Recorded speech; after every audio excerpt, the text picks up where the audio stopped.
Numbers 33. Here are the stages in the journey of the Israelites when they came out of Egypt by divisions under the leadership of Moses and Aaron. At the Lord's command, Moses recorded the stages in their journey. This is their journey by stages. The Israelites set out from Ramses on the 15th day of the first month, the day after the Passover. They marched out defiantly in full view of all the Egyptians, who were burying all their firstborn whom the Lord had struck down among them. For the Lord had brought judgment on their gods. The Israelites left Ramses and camped at Succoth. They left Succoth and camped at Etham, on the edge of the desert. They left Etham, turned back to Pi-Hahiroth, to the east of Baal-Zephon, and camped near Migdol. They left Pi-Hahiroth and passed through the sea into the desert. And when they had traveled for 3 days in the desert of Etham, they camped at Marah.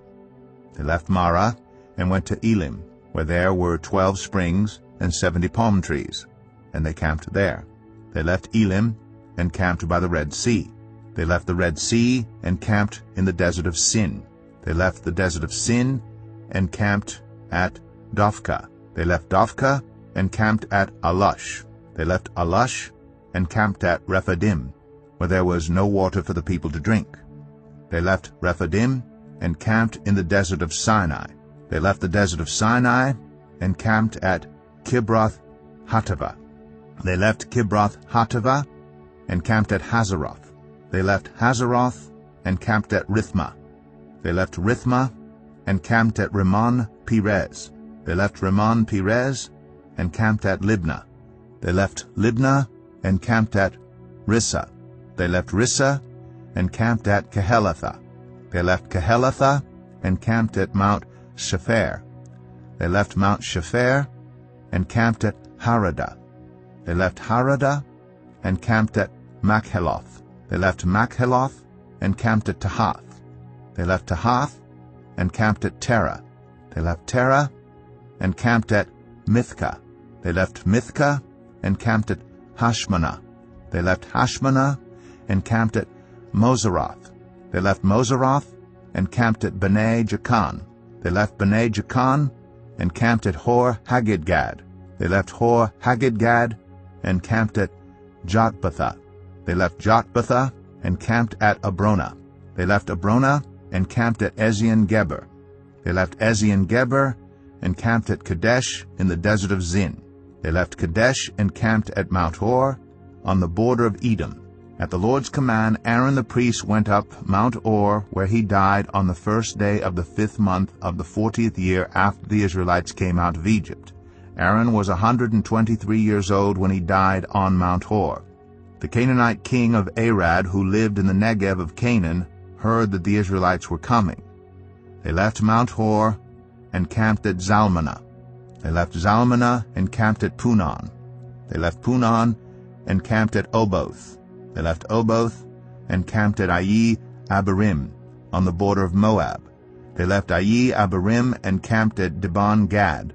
They left Dibon-Gad and camped at Almon Diblathaim. They left Almon Diblathaim and camped in the mountains of Abarim near Nebo. They left the mountains of Abarim and camped on the plains of Moab by the Jordan across from Jericho. There on the plains of Moab they camped along the Jordan from Beth Jeshemeth to Abel Shittim.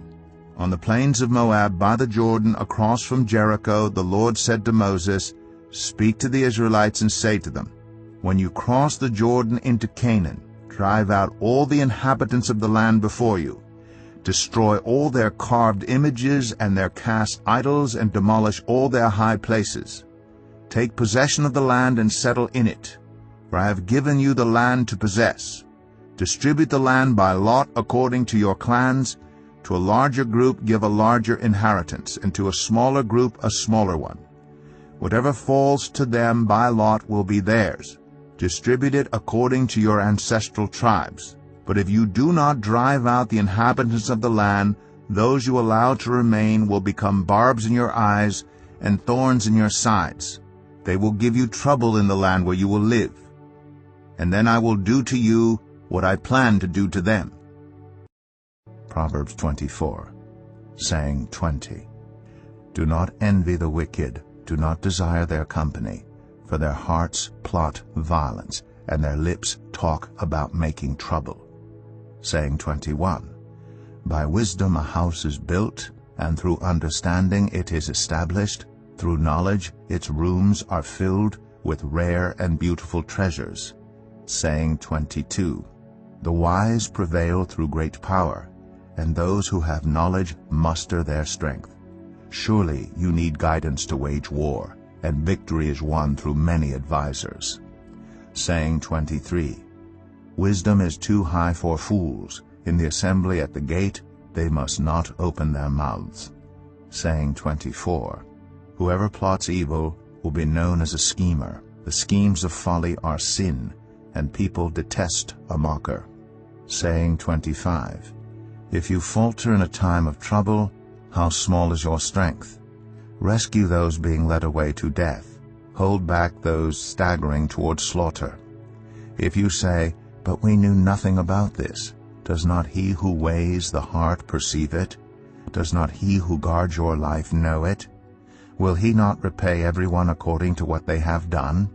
Saying 26, Eat honey, my son, for it is good. Honey from the comb is sweet to your taste. Know also that wisdom is like honey for you. If you find it, there is a future hope for you, and your hope will not be cut off. Saying 27, Do not lurk like a thief near the house of the righteous. Do not plunder their dwelling place. For though the righteous fall 7 times, they rise again, but the wicked stumble when calamity strikes. Saying 28, Do not gloat when your enemy falls. When they stumble, do not let your heart rejoice. For the Lord will see and disapprove and turn his wrath away from them. Saying 29, Do not fret because of evildoers, or be envious of the wicked. For the evildoer has no future hope, and the lamp of the wicked will be snuffed out. Saying 30, Fear the Lord and the King, my son, and do not join with rebellious officials, for those too will send sudden destruction on them, and who knows what calamities they can bring. These also are sayings of the wise. To show partiality in judging is not good. Whoever says to the guilty, You are innocent, will be cursed by peoples and denounced by nations. But it will go well with those who convict the guilty, and rich blessing will come on them. An honest answer is like a kiss on the lips. Put your outdoor work in order, and get your fields ready. After that, build your house. Do not testify against your neighbor without cause. Would you use your lips to mislead? Do not say, I'll do to them as they have done to me. I'll pay them back for what they did. I went past the field of a sluggard, past the vineyard of someone who has no sense. Thorns had come up everywhere. The ground was covered with weeds, and the stone wall was in ruins. I applied my heart to what I observed, and learned a lesson from what I saw. A little sleep, a little slumber, a little folding of the hands to rest, and poverty will come on you like a thief, and scarcity like an armed man. John 6. Sometime after this, Jesus crossed to the far shore of the Sea of Galilee, that is, the Sea of Tiberias. And a great crowd of people followed him because they saw the signs he had performed by healing the sick. Then Jesus went up on a mountainside and sat down with his disciples. The Jewish Passover festival was near.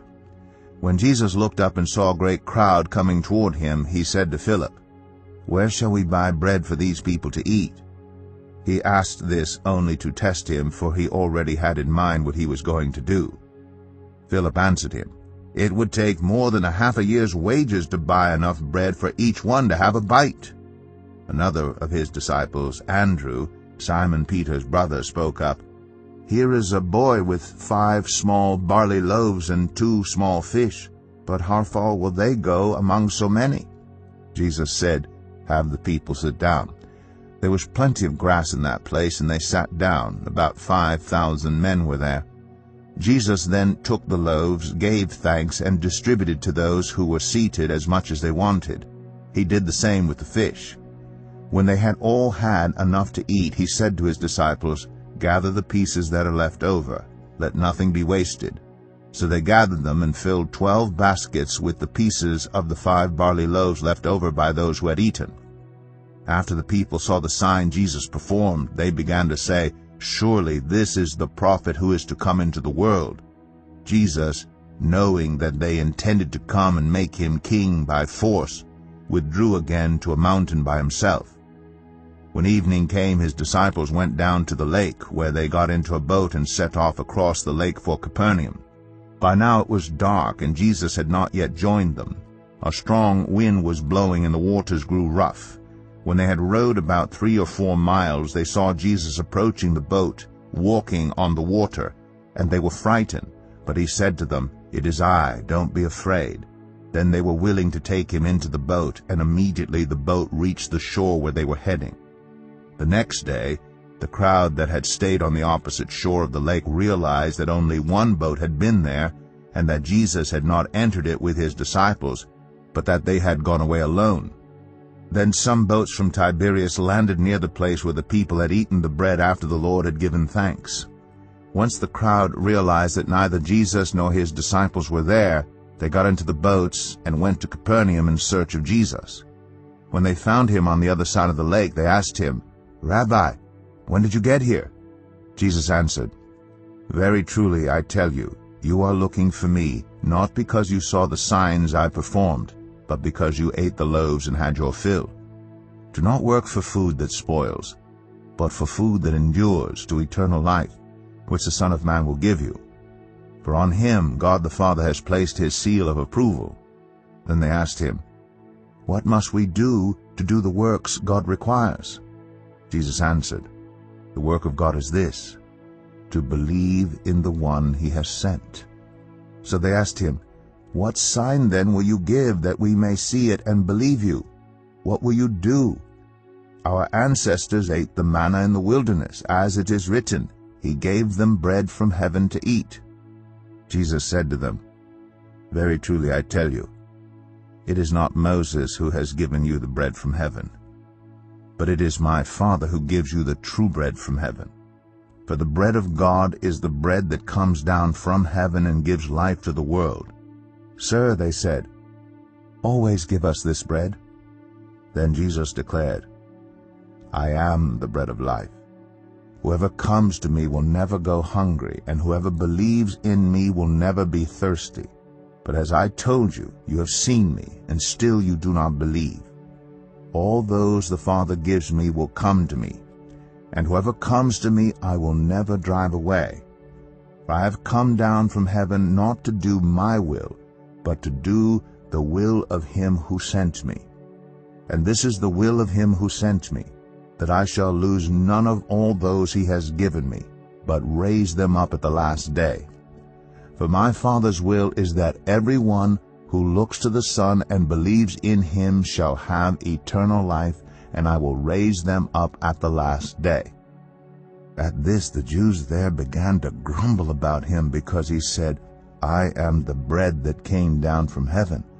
They said, "Is this not Jesus, the son of Joseph, whose father and mother we know? How can he now say, 'I came down from heaven'?" "Stop grumbling among yourselves," Jesus answered. "No one can come to me unless the Father who sent me draws them, and I will raise them up at the last day. It is written in the prophets, they will all be taught by God. Everyone who has heard the Father and learned from him comes to me. No one has seen the Father except the one who is from God. Only he has seen the Father. Very truly I tell you, the one who believes has eternal life. I am the bread of life. Your ancestors ate the manna in the wilderness, yet they died. But here is the bread that comes down from heaven, which anyone may eat and not die.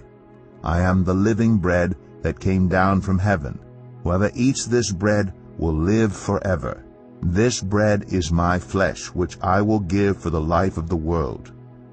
Then the Jews began to argue sharply among themselves, "How can this man give us his flesh to eat?" Jesus said to them, "Very truly I tell you, unless you eat the flesh of the Son of Man and drink his blood, you have no life in you. Whoever eats my flesh and drinks my blood has eternal life, and I will raise them up at the last day. For my flesh is real food, and my blood is real drink. Whoever eats my flesh and drinks my blood remains in me, and I in them. Just as the living Father sent me, and I live because of the Father, so the one who feeds on me will live because of me. This is the bread that came down from heaven.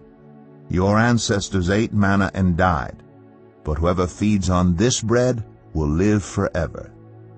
He said this while teaching in the synagogue in Capernaum. On hearing it, many of his disciples said, "This is a hard teaching. Who can accept it?"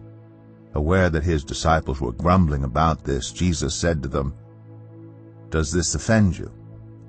Then what if you see the Son of Man ascend to where he was before? The Spirit gives life. The flesh counts for nothing. The words I've spoken to you, they are full of the Spirit and life. Yet there are some of you who do not believe." For Jesus had known from the beginning which of them did not believe and who would betray him. He went on to say, "This is why I told you that no one can come to me unless the Father has enabled them." From this time, many of his disciples turned back and no longer followed him. "You do not want to leave too, do you?" Jesus asked the 12. Simon Peter answered him, "Lord, to whom shall we go? You have the words of eternal life. We have come to believe and to know that you are the Holy One of God." Then Jesus replied, "Have I not chosen you, the 12? Yet one of you is a devil." He meant Judas, the son of Simon Iscariot, who, though one of the 12, was later to betray him.